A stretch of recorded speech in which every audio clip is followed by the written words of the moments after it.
Today we are going to visit the world of vampires in Vampire: The Eternal Struggle. We are going to portray as great and powerful Methuselahs that are trying to get more and more influence in this world of darkness and blood. We are going to use our little minions, send them out, attack other players' minions, have epic battles, and try to get the most power in this game. I'm going to show you the setup of the game, and I'm going to go through the gameplay itself, but also some of the rules, so once you have watched this video, well, you will have a better understanding on what you can or cannot do in this game. So let's just have a look at it.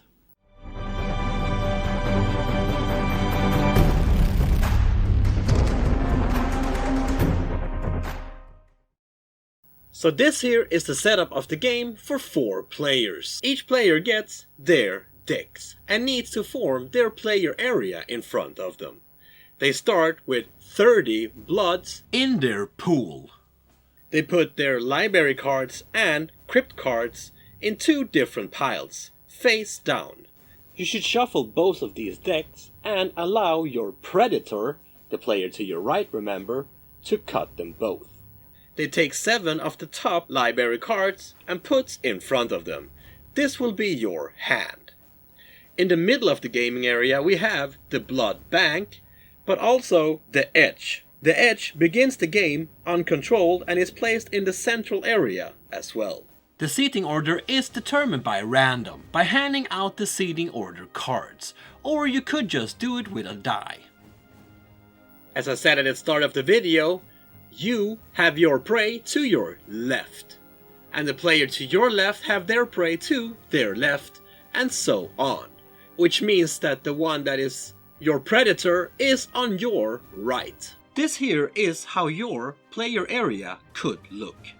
Here you have your Libary cards, down here you have your Crypt cards, up here is your ready region.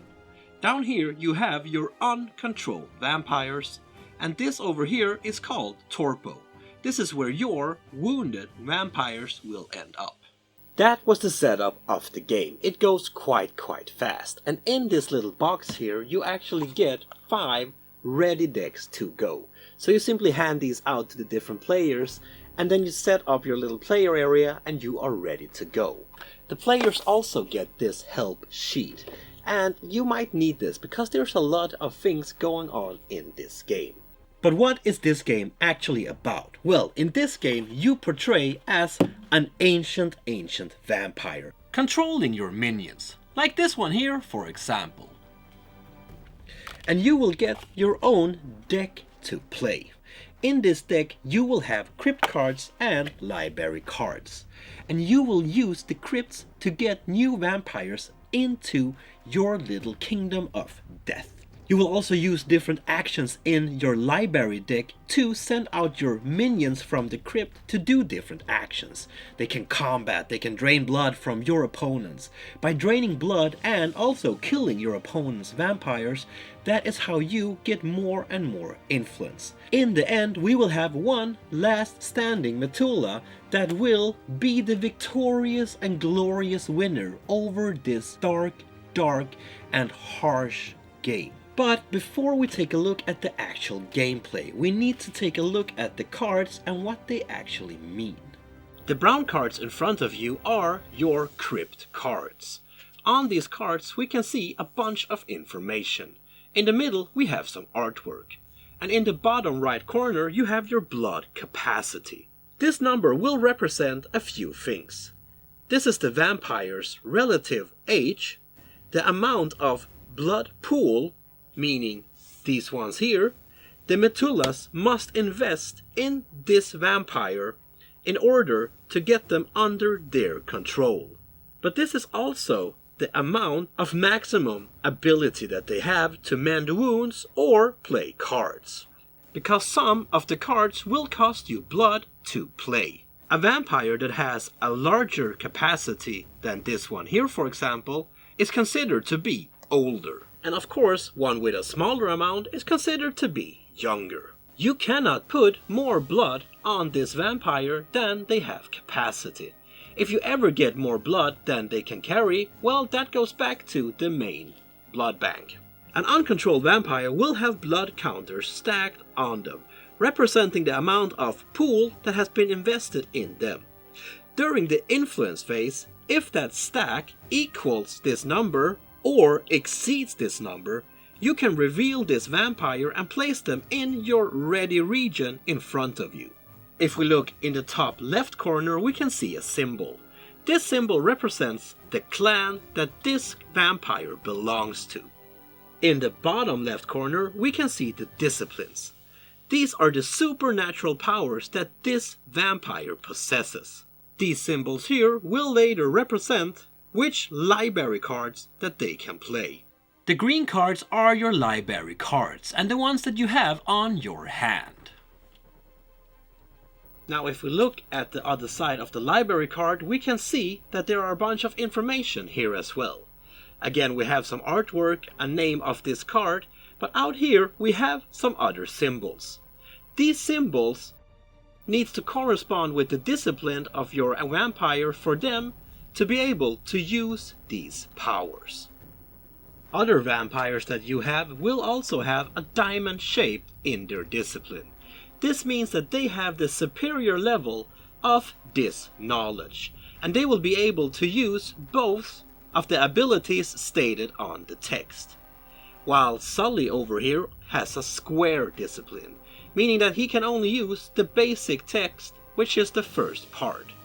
But Alexander Silverson has a diamond shape, so he can also use the bottom part of this Libary card. Every time you play a Libary card from your hand, you need to draw a new card from the deck, because you always need to have 7 Libary cards on your hand. This game is played out during 5 different phases, and the first one is the unlock phase. Now let's take a look at that. During the game, some of your cards will become locked, meaning that they are in a 90-degree position on the table. During the unlock phase, this is where you get to unlock them. If you have any cards stated that you can do some effect during this phase, this is when you should do them. So that was the unlock phase. It's quite easy, right? If you have a lock card in front of you, you simply refresh them and unlock them. Now we move into phase number 2, and this is where you, as a Methuselah, get to play a card as well. This is your master action phase, where you get to play 1 master card from your hand. The master cards are quite easy to recognize, as they say master up in the top left corner, and these are actions that you, as a Methuselah, can take during this phase. As I said, you can only play 1 of these cards during this phase, but some cards will actually unlock ways for you to play more than just 1. So that was phase number 2, and now we move into the big phase. This is the Minion Phase, where we start to activate our minions out on the table. If you have a ready minion in front of you on the table with blood counters on them, you can use them to do 1 of 2 basic actions. Those 2 basic actions are bleed and hunt, and you can do these actions without playing any cards from your hand. The bleed action is basically you draining your opponent on their influence, their blood pools. By default, your vampires have a bleed of 1. Meaning that you will drain your opponent of 1 blood token from their pool. You can of course modify this by different cards to make that amount even greater. To be able to use the action bleed, you need to lock your minion. When you do a bleed action on another Methuselah, you undermine their power by taking the same amount of blood from their blood pool that you have just made them bleed.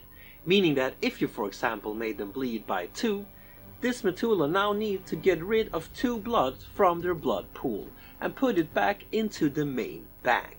Also, if you are successful by doing this action, you will now get the edge. If you have a ready minion and another Methuselah is attacking you, you can use a reaction card to stop that action. Of course, depending on how and what they are attacking you with. To use these cards, you play them from your hand, you use the ability to block the action, and then these cards goes down into the ash pile, meaning the discard pile. To be able to block out your opponent's attack, you need to have the same or higher amount of intercept as they have stealth. In this case here, your opponent has 1 stealth, plus 1 stealth. But you only have 1 intercept, meaning that you did not manage to block the attack. But you can still play more intercept cards to be able to block the attack. So that was the bleed action, but we also have the hunt action, which is also a basic action and does not need any cards and does not cost you anything either, just like the bleed action did not cost you anything either. The hunt action will let you take an amount of blood from the blood bank and put it on your vampire. Your vampire again has a hunt amount of 1 as a default, but can again be modified by cards. So that was the basic actions, but what more can you do? You can also choose to equip your minions with action cards. These actions cards will give your minions better abilities in future turns. You can choose to equip these cards on any ready minions. But if you choose to employ a retrainer instead, like this one here for example, these ones are actually attached to your minion. They will get their own blood counters and there is no limit to how many retrainers you can have on yourself. But you cannot transfer them between your minions. These ones are attached to you, but they will give your minions special abilities, so that's kind of cool. But you would of course need to pay the blood price to employ. Or you could choose to recruit an ally. Again, we need to pay the cost down in the left corner to be able to recruit this ally. But once we have paid the price, we are free to recruit them. And then we can choose to do the political action, trying to vote and get your referendum through. The player that takes the political action needs to say the specific terms of the referendum, meaning the choices that will be made. Now, the persons that can vote are only the ones that has a vote card on their hand or having the edge. The edge will give you 1 vote and each political card will also give you 1 vote. But if any vampires around the table has titles, they also get votes depending on how high their title is. The Premongen gets 1 vote, the Prince gets 2, and the Justicar gets 3 votes. If this is voted through, well then the effect takes action now. If you have a vampire in Torpo, you can choose to leave Torpo. If the action is successful, the vampire in the Torpo region is moved up to the ready region instead. But another vampire could choose to block you. If they block you, no combat will occur. Instead, they can choose to diablerize the acting vampire. If your opponent chooses to diablerize you, well then they basically put you in the grave. They will first drain you from all your blood and gaining your blood. If they have more blood than they can carry, well then that goes back to the main reserve, just as usual. If the victim had any equipment, they would get that equipment as well. This poor fella here, well, he is now burned and put in the ash pile. You can of course also try to save any of your vampires that are stuck in Torpo. If this is succeeded, well then they go back up into the ready region. But if they are not successful and they are blocked by any other vampire out on the board, we now move into a battle between the vampire that tried to save the victim from Torpo and the vampire that blocked the action. Whenever a ready minion blocks another ready minion, a combat will occur. But some cards will also start a combat. Your minions can't fight your own minions for obvious reasons, and your minion needs to be ready to be able to participate in combat. The combat sequence is built up in 7 steps. The first one is playing cards. During the first step, we need to play any cards that says that they can only be played before we have determined range. These cards will state that they are only playable before range is determined. And now is the time to play them, if you have any. In step number 2, we need to determine which range our opponents are at. To do this, we need to play cards with the maneuver text on. If you play a card, you will go from short range, which is the starting range, to long range. But if your opponent plays another maneuver card, we will go back to short range again. but you cannot play 2 maneuver cards in a row. So now we know the range, and now we move into step number 3. This is where we are able to play cards that can be placed when range are set, but before strikes are chosen. This is the time to play them. Step number 4 is where we are actually playing the cards against each other and starting to attack. Now remember that if you are within long range, you should use a long range weapon and not a short range, because then you will miss. These cards here could be combat cards, weapon cards, or default hand strikes, like in this case here. Now we need to resolve how this turned out. The effects of the strikes from both minions are resolved simultaneously. Most of the strikes are effective only at close range, unless it says ranged on the card itself. When a minion takes damage from a strike or by other means, they must burn blood or life. If all of the blood is gone from one of the participants, the battle is now over. If your minions are still alive by step number 5, you actually have a chance to block out some damage now, because now you can play cards that will help you mend damage and maybe not take as much damage as you should have done from the start. Some of the cards will actually give you environmental damage. This is damage that comes from, well, the environment around you. Which means that if a card does not state that a minion does the damage, it is counted as environmental damage. And of course you cannot block an environmental damage because that is really hard, right? Also, some attacks are described as aggravated damage, meaning that this damage actually cannot be mended at all. In step number 6, it's time for us to go our separate ways or keep on fighting. Or someone will start to chase you, because they will not leave you alone. But if the other player also has a press card, they can play that to stop the combat completely. But again, a player cannot play 2 press cards at a time. So either, well, one walks away or you keep on fighting another round. When the combat has ended due to somebody walking away or dying, you have a last chance of playing a card. These cards are cards that you can use at the end of round to inflict some more damage on your poor praise. That was the actions you can do, which is quite a lot. There are many cards here that will allow you to add modifiers, to combat, to take blood from your enemies, to equip your own vampires with more things, gain allies. There are many things you can do during the action phase. There are also some advanced rules that I have not shown you yet, because I think that this is enough for you to just get into the action step first. But now we move into phase number 4. This is the influence phase, and this is where you can get some more minions into your ready area. During the influence phase, this is where you have a chance to devote blood to any vampires in your uncontrolled area, but also gives you a chance to get new vampires from your crypt into your uncontrolled area. At the start of the influence phase, each Methuselah will receive 4 transfers. However, Methuselahs do not receive the full means of transfer during the first 3 turns of the game. Instead, the first Methuselah gets 1 transfer, the second gets 2 transfers, the third one gets 3, and you guessed it, the fourth Methuselah during the first 3 turns gets 4 transfers. During your influence phase, you can spend 1 transfer to move 1 pool counter from your pool to a vampire in your uncontrolled region. You can also spend 2 transfers to transfer 1 blood counter from a vampire in your uncontrolled region to your pool.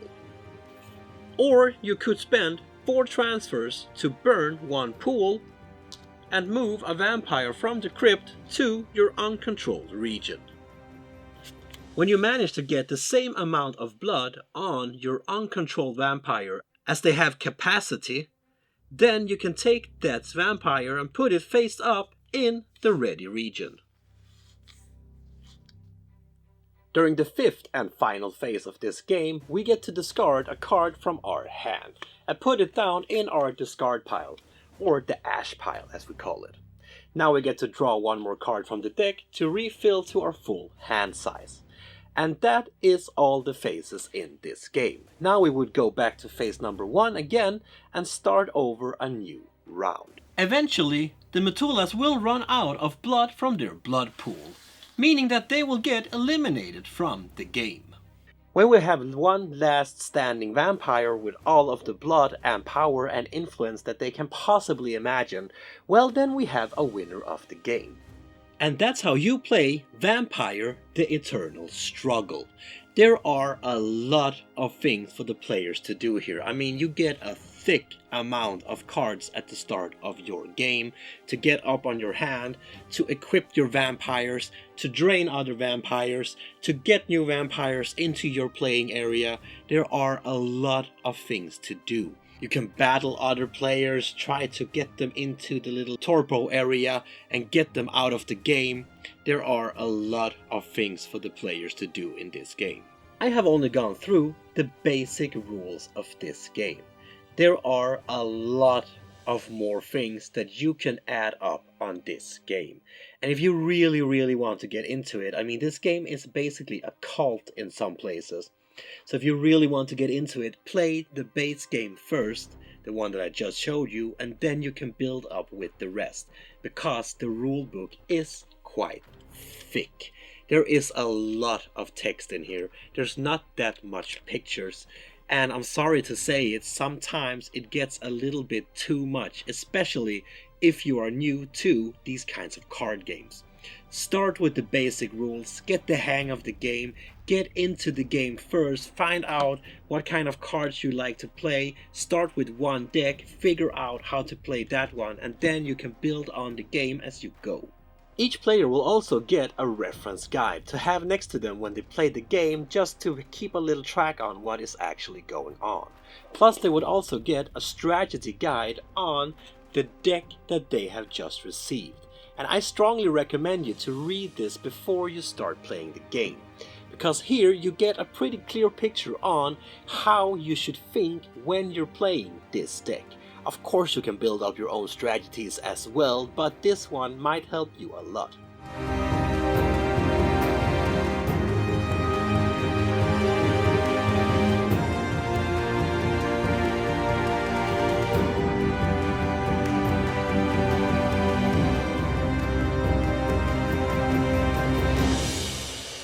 That was Vampire: The Eternal Struggle for you. This game is mean, it's rough, it's dark. It is a bit hard to learn. There are a lot of rules in this game, but once you get into the game, especially if you really like these kinds of games, you will have a blast. I mean, running around, taking out other vampires, bringing in other vampires to your little cult, it's just absolutely epic. This game goes way back. In case you didn't know it, I mean, this is not a new game. It's been around since like the 80s, I think. And there's basically a cult grown up around this game.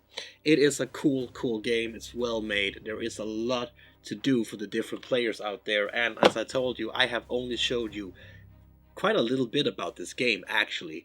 So the rest is up for you to learn and take on and build up your vampire strength. If you like this video, my friend, you know what to do. Give it a thumbs up, subscribe to the channel, or just say hi down in the comments. I love to interact with you. But most importantly, please do not forget to spread that board gaming love I know you all have. Peace.